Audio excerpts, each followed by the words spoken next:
Allopathic medicine rust talks के बारे में कि किस तरह काम करती है और उसके क्या क्या फायदे हैं। सबसे पहले बात करते हैं जोड़ों के दर्द के हवाले से।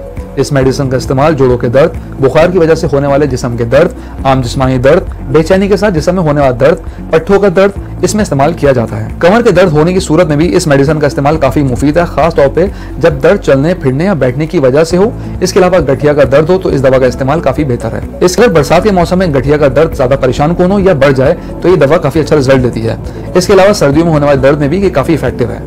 अगर आपकी बॉडी के स्मॉल जॉइंट्स में कोई दर्द हो, जैसा कि अगर हाथ के स्मॉल जॉइंट्स हैं या पैरों की उंगलियों का दर्द है, इस तरह के छोटे जॉइंट्स का दर्द हो तो उसमें भी काफी अच्छा रिजल्ट इस दवाई से मिलता है। अगर काफी देर बैठे रहने के बावजूद जोड़ों में दर्द हो रहा हो तो इस सिम्टम में भी इस दवा का इस्तेमाल काफी इफेक्टिव है। अगर एसी की ठंडक या ठंडे मौसम में जोड़ों का दर्द बढ़ जाए, खासकर गर्मियों के दिनों में देखा गया कि जोड़ों के दर्द में कमी वाकई होती है, तो सर्दियों में अगर दर्द बढ़ जाए तो इस सूरत में भी इस दवा का इस्तेमाल काफी बेहतर है। इस होम्योपैथी में रस्ट टॉक्स दर्दों के अलावा स्किन प्रॉब्लम्स में भी यूज की जाती है, जैसे कि हर्पीस का प्रॉब्लम हो, एक्जिमा हो और इसके अलावा कोई भी स्किन प्रॉब्लम हो तो उसमें भी डॉक्टर्स को रिकमेंड करते हैं। आमतौर पर इसके 10 से 15 कतरे थोड़े से पानी में डालकर दिन में 3 से 4 बार दी जाती है।